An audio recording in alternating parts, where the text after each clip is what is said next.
Hey, Deborah, how about you? Do you have any questions?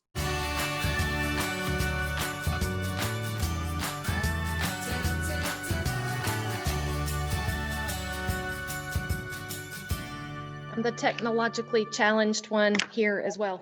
Oh, so that's why she's here. I have so many questions. I was debating, do I go for the serious thing or do I want to go all National Enquirer questions? Like everything. Just the fluff, not the, so because I teach theater and I also write scripts and I for our community theaters around. But I guess okay, I live on a farm as well, but you've lived on a farm for a long time and now you're in town. So how has that adjustment been for you? And what are some things that you miss and some things that you find that maybe you don't miss that you thought you might, and what are the pros and cons for you? I think one of you guys mentioned it, and I'm not sure. I still love the farm. Obviously, those of you who have seen the show have seen some of the challenges and the changes in all of that. And I think becoming separated and then divorced, I think maybe 8 years ago, the farm started to change. And I still love the farm, but I didn't know how to wrap myself around it. And it was hard for me to decide to leave the farm, because I often think when we're in a tough situation, when we're in a challenge, we have a hard time thinking, can it really be different or better in a different way or something? Because we develop these skills, these survivor skills to handle where we're at. And that takes so much energy, so much time. And it was a tough one, but I said, I'm divorced. My kids are gone. I can't manage this myself. I just can't. I disagree with, all of the stuff that Matt felt like we had to do on it, but I understand why, because we're filming. But I guess I wanted it more normal than feeling like it had to be bigger than life. Right. Because these probably wouldn't have been normal things that we would have done on the farm if TV wasn't around. And so, but Matt is very, very creative. He needs an outlet. So it took me a long time, through separation and until divorce. And I thought, why am I staying? My kids are gone. This farm has changed. The house has changed. They're in different houses. Yeah, they came over every day, but it just changed. And I thought, you know what? I have to accept this change. I can't be afraid to get outside my box from the norm that I've known for 30 years. I mean, that in itself is hard. I have talked to a lot of women, either through social media or whatever. Getting divorced at this age is tough because you have to start over. And it's like, well, how do you do that, man? Majority of my life. And it's like, what? I got to find a new job. Yeah. I'm like, Lisa, can I work for you? Yes. Because Lisa has her own insurance broker business, health insurance. Hi, thank you so much for watching this video. I hope you are enjoying it. And I would really appreciate it if you liked it and subscribe to it. And don't forget to click that little bell up there, and you'll be notified of future videos that are new and coming on my YouTube channel. So thank you so much for that. And I would really appreciate it if you shared the video and let other people know and encourage them to subscribe and like the videos as well. So anyway, thank you, and back to the video. Anyway, but I've also realized until you decide that it's okay, and you say, I'm going to leave it and it's going to be okay. I don't know what it is, but it's going to be okay. I have found that I'm okay. The neighborhood life is different. Yeah. But I don't hear all the conversation in all the backyards as much as I thought I was going to hear. Except during filming. Yeah. The kids screaming. and Oh, I know. Isn't that the truth? Or the airplanes The going airplanes by. going by. I have a little fountain in my backyard. I was going to get rid of that because I'm like, okay, all I saw was maintenance, trouble. And Chris, my fiance, is like, no, keep it, Amy. I'll take care of it. It's a koi pond with fish. Yeah. It's beautiful. And so I said, okay, that's your job because I'm relinquishing that. This is Too much. money, like expense, maintenance, trouble. Anyway, he has maintained it. It's going great. But I also realized that the fountain is a great, I think my dad Tranquil. said it, or you said it, or Deb said it. It's our oasis. And having water, Yeah. but it also drowns out some of the sounds if the neighborhood was as loud as I thought it was going to be. So to me, it just really, to wrap it around, I hope as quickly as I can. Sometimes when you're in a tough situation and you're in a challenge, you don't think you have the ability or the stamina or the bravery or the courage or the confidence in yourself to say, yeah, I can get out of this. Oops. Yeah. Hold it. We smell something burning. Sorry, I had to get it out. I was letting her say her thing. I didn't want to stop her. I had to, Ooh, it smells good. I had to recognize that I have a lot more within me than I ever thought I did. And how I handled my divorce and how I handled it still doing filming, I think I'm very Yeah. proud of. Because You took the high road. well, yeah, and what people don't think is, yeah, they give us ideas of what to talk about. So, but we have a choice whether, no, I don't want that conversation. I'm not talking about that or this. The filming crew probably, because that's reality, would have loved to have had more of the divorce out there in the show. And I'm not saying that's right or wrong, but for me, I said, no, you Too can private. know that you're getting divorced. You can be there when we sign the papers, but that's it. Because this is a personal moment that impacts my life forever, not a moment on television. Anyway, But you I think, survived. yeah, I survived, and I think I'm very, I mean, I'm still not doing as fast as I could, Yes, but business wise, You've adjusted. but I'm very thankful and proud that I still like me, because divorce can often diminish what a woman thinks of her worth and her value. And I still like me, and I think I'm still good, and I still think I have a lot more to offer. I don't know how, but I'll keep trying. Well, thank you for saying that, because I find myself in that same position right now, and I Oh, wow. really kind of needed to hear your words, because that's very inspiring to me, because I don't know that I think the biggest thing is, depending on what you have perceived of the environment and what you've heard from other people, I think it's the one thing, and I wrote this in my book, the one thing to this day, I'm 58 years old, to this day, it still resonates with me from something my father said to me. I remember it back in kindergarten, first grade. God doesn't make mistakes.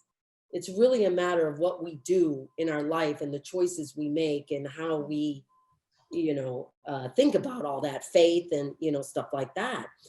And going through such a tough time, I thought, you don't have the choice to give up, Amy, because you still have worth. You still have value.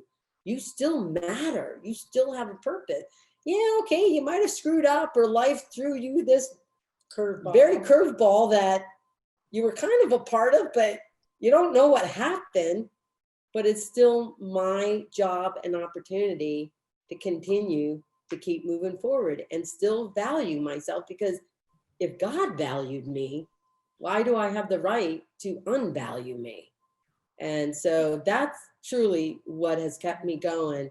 And like I said, I'm very proud of myself personally, that I didn't let divorce lessen who I am.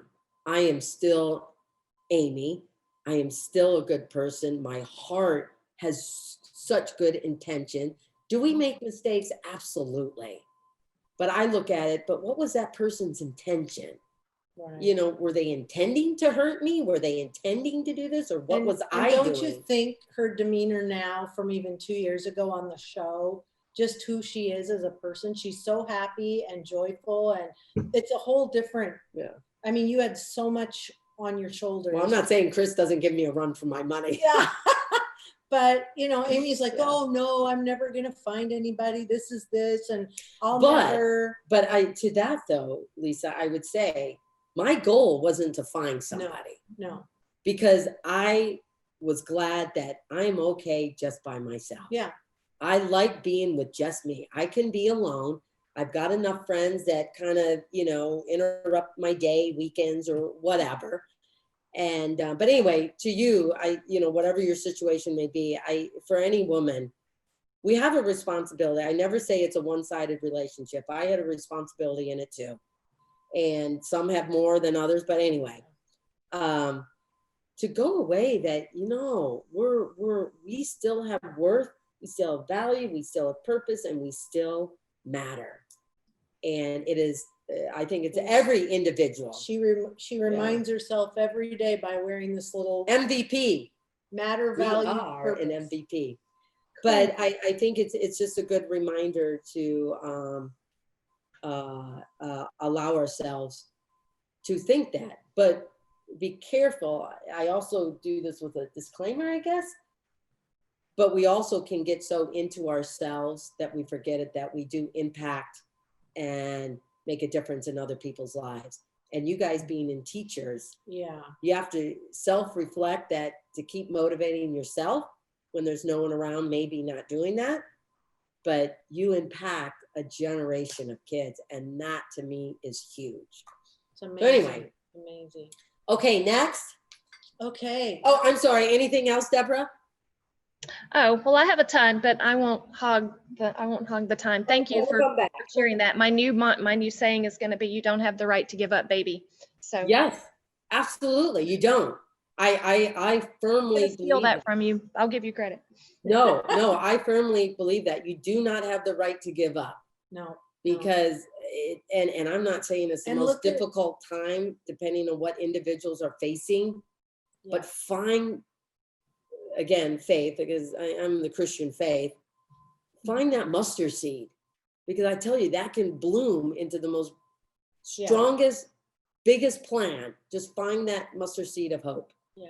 And And I my think students told me today, they said, you know, you're going to cry, Miss Petrie, at some point during this chat. And I said, I'm not going to cry. And Okay. well, and I think, you know, knowing Amy for 12 years now, it's like, yes, she was scared. There are a lot of things they didn't show on TV. Oh, yeah. Sometimes she kind of kept a, I'm surprised she's still here, the amount of times I've vented to her. no, but you know, they didn't show things, and maybe she had like a tough outer layer, but Yeah. inside she was just like everyone else, crying, hurt, upset.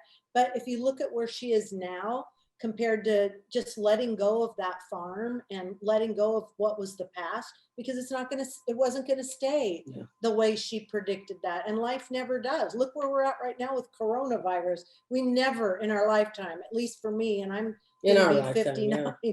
it's like never would I have thought we would be. But yet we can overcome this. But we can do overcome this it. if we We're work doing together. it right now. Look at with your school, how you're teaching. Yep. Amy's in a new house. It's beautiful. She and Chris are creating a life together. And if Chris wasn't here, she'd still be creating a life here and in her home. So there's a bright light at the end. It really is. Sometimes we get caught in this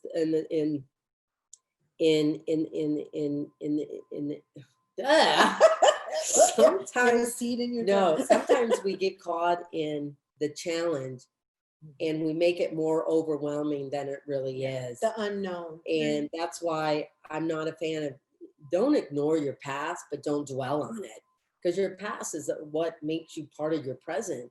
And there's so much that I can still learn from my past. And I hope I'm stronger in my present so that I can move better into my future.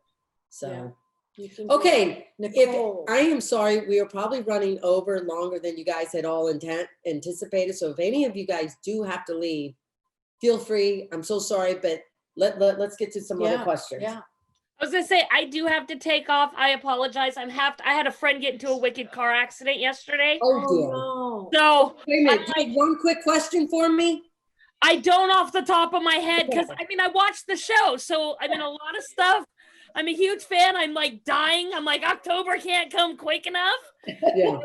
I follow Tori on Instagram. So Oh yeah, she's good. She's Great. good. I follow you on Instagram. So it's All kind my of daughter-in-laws do good on that thing. Yeah. And we love your shirt, by the way. We love your shirt. Show your shirt. thank you. Yeah, no, I think my friend's accident might have been a little bit of self-destruction. He's kind of Oh. got some pretty crap ass comments on social media, and it got into his head, and he got way too drunk Saturday night, and then Sunday, I think on 6 hours of sleep, decided to go drive a ATV. Oh no. So Well, yeah. we hope the best for him. Yeah, we do. We never know what people's problems are and what's in their head at the time. And But it's amazing how social media can impact the psychology. And that's why I feel for a lot of these young students. Yeah. It's like,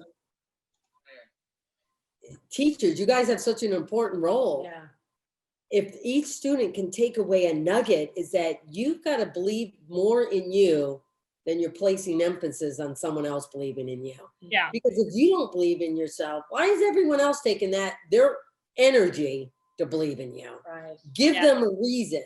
Believe in yourself. That's the most important thing.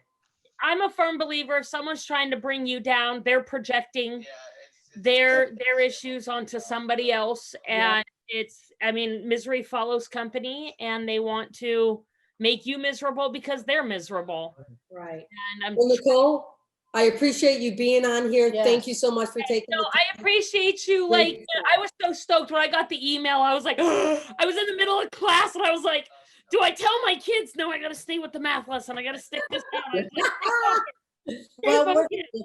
Tell them I said hi and keep up the great work you're doing. Yes. It matters. I And appreciate you guys. we are recording this, so it will be played back. So if any of your students want to watch, they're welcome to. Mhm. We'll- Awesome. Thank you so much. I appreciate you guys. Bye bye. Bye Bye, bye. ladies. Thanks for being awesome teachers. Woo! We're honoring you all today. Yes. Thank you. See you guys later. Thank Bye. you. Okay, I think Abby then. is Abby next? and then Gab. Oh, okay. So I know you love being a mom, and and Christmas is coming up. Did you have any favorite traditions that you would do with your kids? Something you look forward to every year? And it doesn't have to be those holidays. It could be anything. But what were some of your favorite traditions? One of the hardest struggles that I had doing something special for the holidays with my kids is that I had no family here. I moved to Oregon when I was pregnant with the twin boys. I lived on a farm. I didn't live in a neighborhood. We eventually found a church, but I don't know, I just never got really connected with, and I've lived in Oregon for 30 years. And I find that, gosh, why, Amy? Why didn't you get connected at a level that I had, 20 years, what? 20 years of friends, of that lifelong friend. But anyway, and then TV came into my world, and, that changed everything. So when it came to traditions, I said, how can I make Christmas dinner different than an ordinary dinner? I would still get out to China. We would invite other people that we knew didn't have anywhere else to go for Christmas. I overspoiled the kids ridiculously. We would always go to Christmas Eve service. And I did what I remember that I did as a kid. Christmas Eve, because of rushing around getting into the church service, but I also was very active in my church. There was a year or a couple of years or whatever where the youth group did a live nativity scene, and I was the angel. I'd have to climb up this ladder and be the angel. I was out there at all three services. So Christmas Eve was more about these hearty appetizers and this fancy punch drink, and we got to open up one little special present or something that my mom and dad gave to me. And so I carried that tradition when my kids were young, that yes, we're still going to Christmas Eve service. And I made all these appetizers. They loved it. Like 'Cause, what you kind know, of appetizers? oh, well, for kids, it would be pigs in a blanket, Oh, that little ham thing wrapped in cream cheese and ooh, stuff, with a pickle. crackers and cheese. And then I would make either little mini cookies or some kind of snowball cookies were the things that I always yeah. liked Dipped in powdered and the sugar. kids liked. So, you know, I kind of made Nice. stuff like that. Or I made meatballs. So for Christmas, that was kind of the tradition. I was never really a fan. I overspoiled my kids. I mean, there's the tree and the presents came out halfway through the living room. It was ridiculous. For Halloween, because we didn't live in a neighborhood and I wasn't really a fan of, you know, the witches and, you know, all this scariness. So what I did with the kids when they were younger, eventually they got to meet friends, part of a neighborhood, and they would dress up, but I didn't let them dress up in, you know, Those kind of clothes. horrible stuff. Anyway, there's those brain quest cards, you know, those brain quests. So we did that. I would buy a pile of candy, you know, they would start low, but if they, you know, got a piece of candy, if they answered the card at their grade level, they got two They got pieces. candy. But man, if they went a grade up, you know, whatever age they were, That's then a they good got three. idea. So, you know, they would be able, and it was just kind of a fun game, That'd you be know, great now type, for type, quarantine. yeah, Yeah. type of thing for, you know, Halloween. And sometimes they'd still get dressed up and I would get dressed up and, you know, things like that. So, Fun. you know, that was some things. So, yeah. Okay, cool. All right, Gabby, how about you? I do think Deborah should ask more questions because I think she has all the good ones. But my question Well, we're going to get to her. If you all can stay on for the next 10 minutes or so, we'll get to her. But you go, Gabby. well, my question was, who in your life was probably your most memorable teacher? Oh,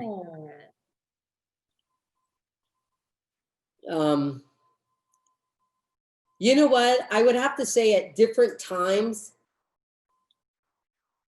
probably my dad, I knew you were going to say because that. my dad, I remember our dinners, because, you know, we ate dinner around the table and everything. I tell you, we got into some heated discussion. It almost scared me to death as a kid. I'm like, oh my God, the family's falling apart, you 'Cause know, had type older of thing. sisters. and- Yeah. Yeah.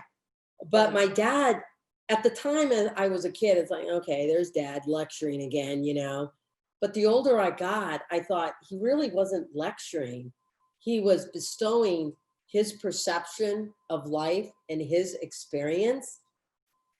And isn't that true of all kids? You know, we should have paid attention to some of our parents or our teachers a lot more, but we think, okay, boring, you know, what is this all about? And so I would have to say my dad and then my mom.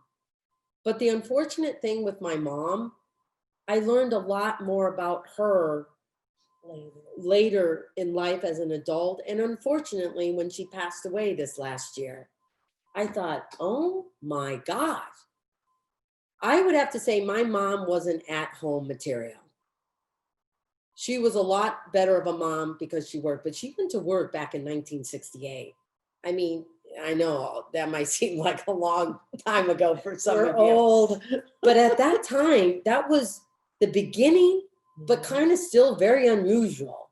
And she worked her way, she started off as a secretary, worked her way up to being, I think, the assistant to the president or the vice president of the community college.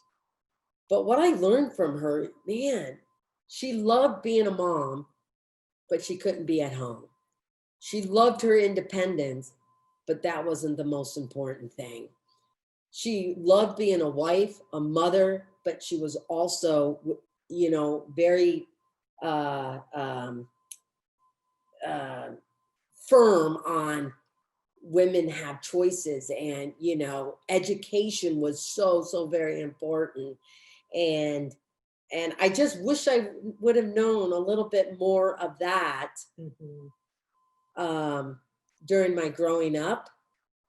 But I also, when I learned that, I think it also helped me go through a very, what I call, for me, a personal challenge, which was my marriage wasn't working out.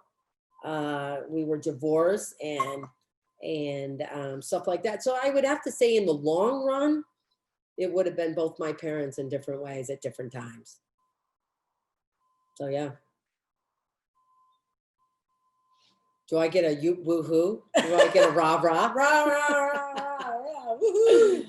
Okay, well, do any of you guys have other questions? Because I know Deborah does, and we'll definitely take one for her. Anybody? I got one. Okay. So my boyfriend and I are just huge fans of the show. And like before all the coronavirus stuff happened, like we were already planning a trip to go to the pumpkin patch and everything. And now because of COVID, it is so hard for teachers to get any type of time off. So we can't even go. But hopefully next year things are back to normal. Like we were already going to plan to do like the personal tour and everything. But what would you recommend, like the best things to do like around that area and at the pumpkin patch? Like what are your best recommendations? Well, if you could do a private tour, and I know, you know, it does cost some money because we want people to be serious about that private tour. Zachary is the one who gives that. He has found that to be his niche in during pumpkin season. Now, before COVID, you know, there would be days, you know, days of the weekend, which were almost all of them, we'd get 4,000 people coming to our pumpkin patch. More than that. Zach didn't like all those people, you know, coming up to him, oh, picture, you know. And I think some of it has to do with, and I'd like to give both Matt and I in different ways, but I really try to keep their life as normal as possible. You are no better or no less just because you happen to be on TV and do those types of things. And so a lot of my kids didn't quite understand the whole hoopla of why people are so excited to see us. And some people would take, well, aren't you excited? Well, to them, it was just, this is just where I live. This is my farm. This is where I, you know, got skin need. And my mom thought I was doing this and we were doing something else. So I think during pumpkin season, I think if you can afford it, a pumpkin tour, private pumpkin tour. I am typically out there all the time. I'm probably really the only one that is out there so consistently and meeting everyone. And people are amazed, but I look at everyone that has come to the farm. This isn't just a public place. This is my home you've come to. And we have opened it up to all of you. And I am very appreciative, very, very grateful. I think even though you're an adult, the kid adventure area, we've got some older kid stuff. We have found many people to have found that fun, just being in that environment, a little spooky for us and everything. It's fun. A hay wagon ride will give you a different experience if you don't do the private tour around the whole property and understanding some of the stories of when we first bought it and stuff like that. This year, right? No, COVID has changed everything. So we cannot pretty much do anything that we've done like we normally do. So Matt, and I'm not part of the farm anymore. I have, you know, made other choices. And for me, that's what works for me because I like my little space. I have my little, Lord willing, retirement going on, hopefully somewhere. So it's more or less a walking tour. So it's not where pumpkin season, I'm moving my hand like they know. It's not where pumpkin season normally happens. It's more on the other piece of property that we had both owned at the time, but now Matt, if he doesn't default, owns all of it. Oh, I don't think they've said that. No, I don't think so either. So anyway, yeah. Naveed, delete that part. No.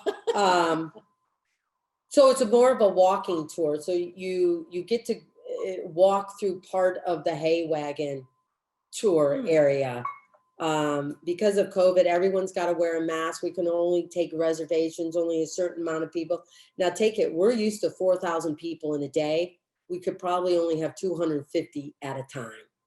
So reservations are a time slot, maybe from 10 to 11:30, 11:45 to this. So we'll see how this weekend goes. Yeah. Well, that sounds like, even though all this craziness has happened, it's amazing that y'all are still doing it. And so when things go back to normal, you have to keep an eye out for us. Hey, Ricky, I'm Yes. expecting to see you. Yes. I love it. Like, I'm that goofy teacher that goes all out for every single holiday. Like, y'all, Really? my classroom during Halloween and Christmas, like, it would bring you to tears. Like, oh my gosh, it's a winter. Like, Buddy the elf would be jealous. But I Send think, us some pictures. but I think that makes, it fun for learning to some degree and stuff.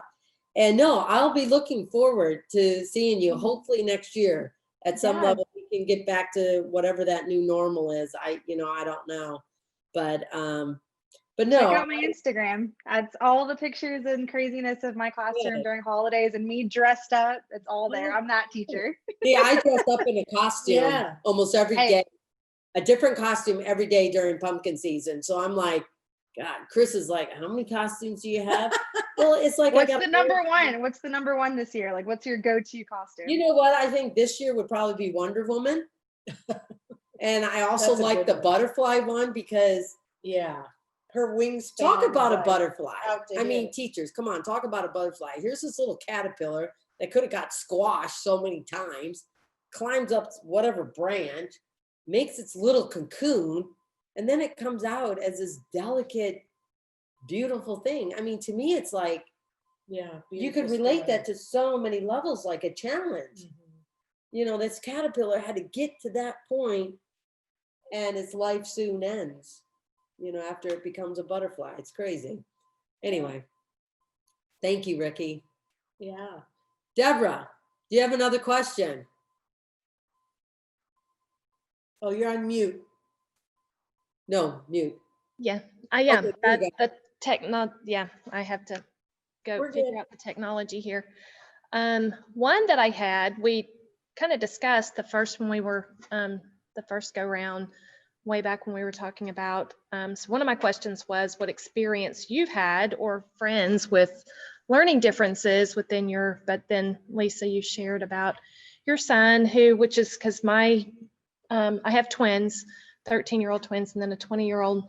Wow. And my son is 13-year-old, is very dysgraphic, among other things, and he wants to get his pilot's license. So yeah, very similar to yours. So that was my serious question. So I'll go back to my several of my other things. One, you and Chris do you've gotten into the bike riding, so you've become a biker chick, and I think is awesome. What's one of your favorite bike trips that y'all have taken, and do your children ever go with y'all? I have enjoyed every single bike trip that we have taken. I love road trips. The one thing I loved about my parents is that we always took a 2-week vacation, whether camping. Every other year, we took a big vacation, meaning outside of Michigan. I love exploring different towns. And one thing about motorcycle, we do pass by a lot of these small towns. And I love the scenery. It's like you have this whole panoramic view. To tell you the truth, I don't have a specific one. I've enjoyed every single one. The one thing that I don't understand about the motorcycle rider mentality, it is about the ride. That journey is about the ride. But from my perspective, being a passenger, I'm like, man, it takes a whole lot of focus on the road, a gravel, a leaf. And, when you're riding through the woods, because when you're rounding those corners, you could slip and everything. Yeah. Chris plans the trip and he's the leader. Everyone follows him. So I'm like, okay, I'm safe because he does not want to screw up. Yeah. And he bought you a bike, not you a bike, but No. bought a bike that has big areas Well, that everyone, protect your legs. But everyone and- does that. Yeah. That's a cruiser bike. Yeah, they're heavy bikes. But the one thing I didn't understand about bike riding is like, I'm seeing everything pass by me. Can't we take a detour and stop and take a hike? Can't we wait a minute, there's the river. I'm watching it go by. Can we not I don't know, stop here, put the lunch in our little bag thing on the motorcycle and, sit by the river or the lake. But when you're with other people, it is about the journey. And so after, several years of riding with him, I said, you know what? I love riding, but I want to do trips of riding just with you and I want to make pit stop because I have a hard, because I'm used to road trips. Yeah. I have a hard, am I talking so loud? Oh my gosh.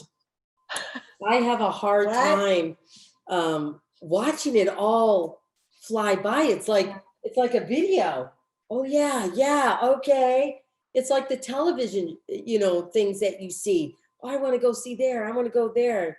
But do you ever? So I'm hoping we go back to some of the places and really explore a lot of it.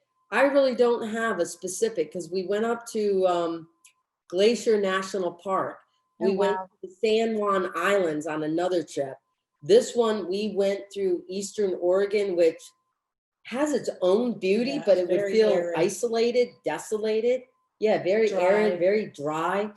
But I'm like, wow, what do people do out here? You see cattle, but I'm like, well, where's the farmhouse, you know?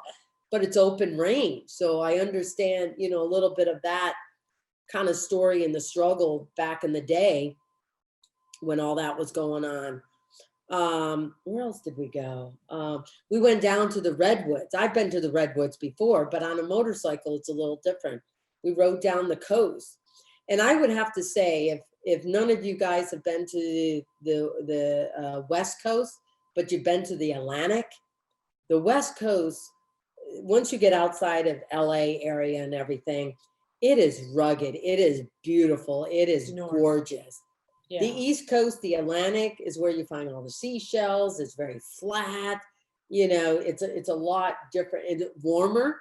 You know, the ocean water is warmer. Ocean is cold. But anyway, so I've enjoyed riding. My oldest sister had her own motorcycle. Oh, I didn't know that. Yeah, the unfortunate thing is she passed away here. I think it's gotta be 6 years. It was not the year. No. Might have been the year of Jeremy and Audrey's in January. Anyway, she passed away, and I wish I could have told her how much I love riding. Oh. I would never get my own motorcycle. No, I don't need that.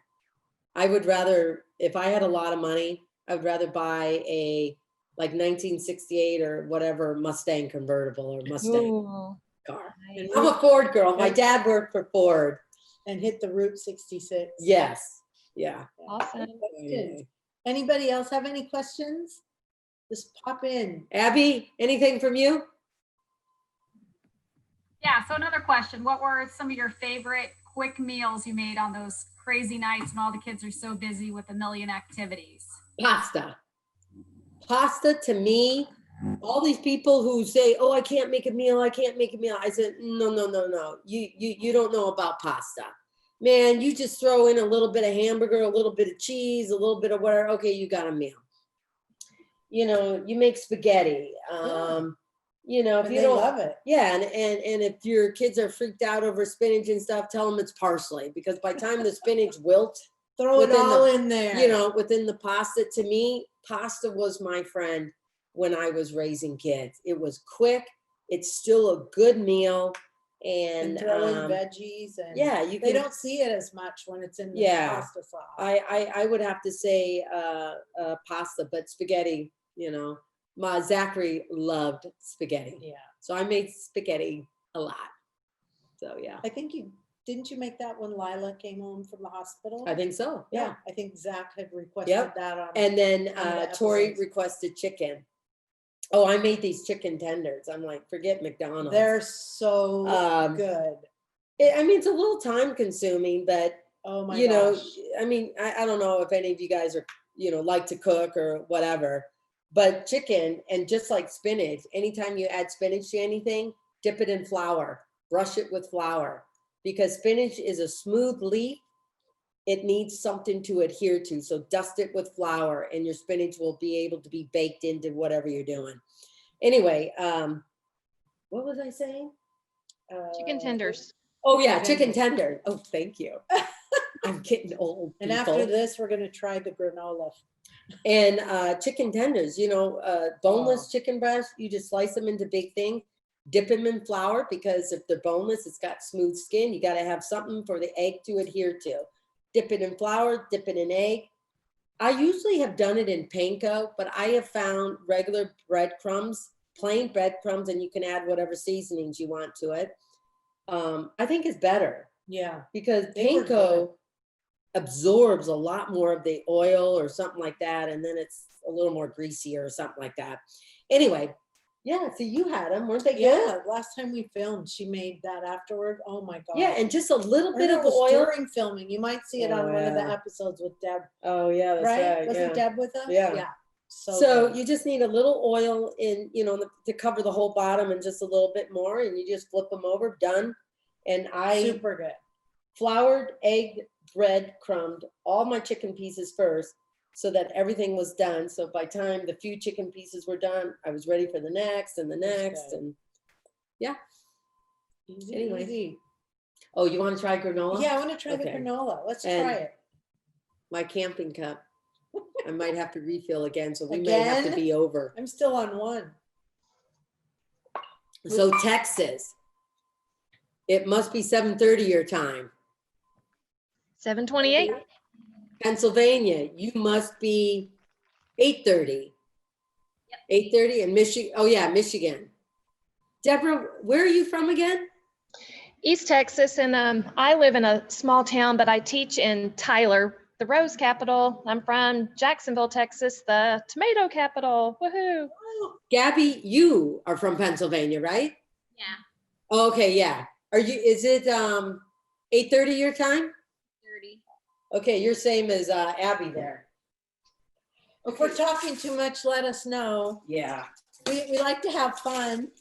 Sometimes Lisa would she's Ethel, I'm Lucy, She shuts me up because No. believe me, I can talk too I much. don't shut you. Have you ever had this? Yes. Have you? We're all teachers. We all talk too much. Yeah. Well, look at this. This looks delicious. See, look it. See, I can, oh Wait, yeah. wait, here. Now peel it. I'll It's hold toasted, it. okay, yeah. The pan's still a little See, warm. It may not It's gooey. go in bars, but it breaks off in big chunks and I'm gonna take stuff a like bite. that. Yeah, do you like it? I like it. So good. And I like it toasted. Mixing the Doesn't honey. doesn't look as crumbly as anything I've ever made. I'm gonna try that recipe. Looks Yeah, good. I mean, it'll break off in big pieces. I like the big pieces. You may not, I mean, you could try cutting them in bars. I'm not going to guarantee that they're all going to stay in bars, It won't. but you can have big chunks, Mhm. They're just odd shaped. I'm dropping pieces right now and you don't see him, but Felix, our dog, is right underneath my legs. I tried to pick him up earlier, but he squealed. If you heard that little squeal, he's such a baby. So I tried to pick him up to show you guys, but he's just cleaning up the remnants. My daughter runs cross country, and this would be great to take in bags to have and as Yeah. a little snack tell for you. her before and after a meet. And it's all good food. I mean, So good. it's not over crunchy. I love the chew to it. It's oats.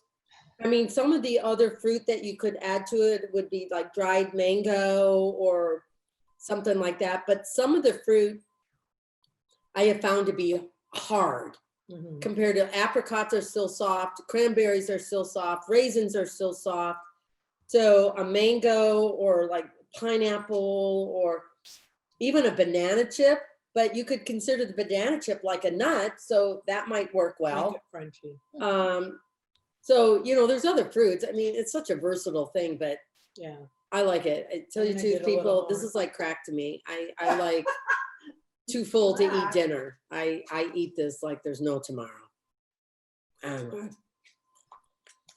Well, Well, ladies, we honor you today. We wanted to recognize teachers, and I think we have a good group here of different, from different areas. And I think your main goal is still, your heart is in this to help kids. And Yep. that's what we're into, and we really appreciate you. can I show you guys something? This is what I've lived by when I wrote my book. Can you guys read it? Or is it backwards? No, it's great. No, it's right. Always remember that. You matter, you have value, and you have purpose. Never forget it. Anyway, Yep. All right, well, I think we'll probably stuff our faces here while we're Yeah, signing off. and if you happen to make the granola, I wanted to give you guys a recipe. I thought it would be a good teacher type of recipe. Oh, yeah. And I think it's a good parent, you know, depending on your kids, they could make it and, you know, stuff like that. So let me know what you think about it if you actually do make it. Yeah, take a picture, shoot Yeah. it to us, or anything at your classroom. We'd love to see that too. And I think I'll make it for my students. Yeah. it's really good. Oh, and my daughter, she's standing here going, make it for me too, Mom. I just want to thank you guys. I appreciate all that you're doing, Yeah. regardless of what level of teaching you've been doing or what grade or whatever. The important thing is that you're all making an impact. And the thing that I have learned in teaching myself is that my job is not to make an impact in every student. My hope is, but man, if I can make a difference in one kid, a job well done. Job well done. Yeah. So Thank you, everybody. give yourselves kudos, you guys.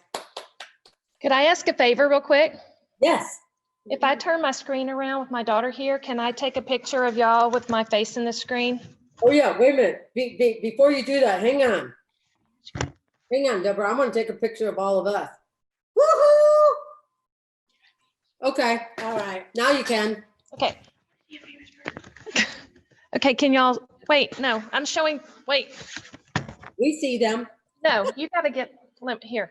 You gotta get over here behind us. There we go. Oh, yeah, there you go. Hi, guys.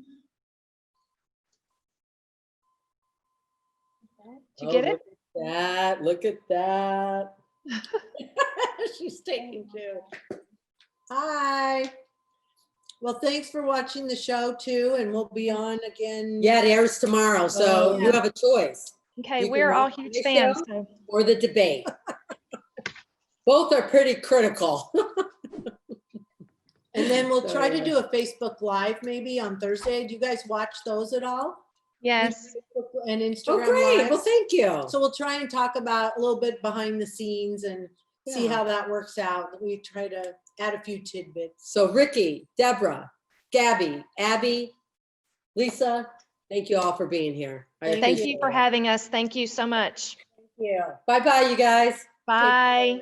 Bye-bye. Have a great week. You too. Cool Have a year. blessed one. Blessings. All right. Thank you. Bye-bye, guys. Bye.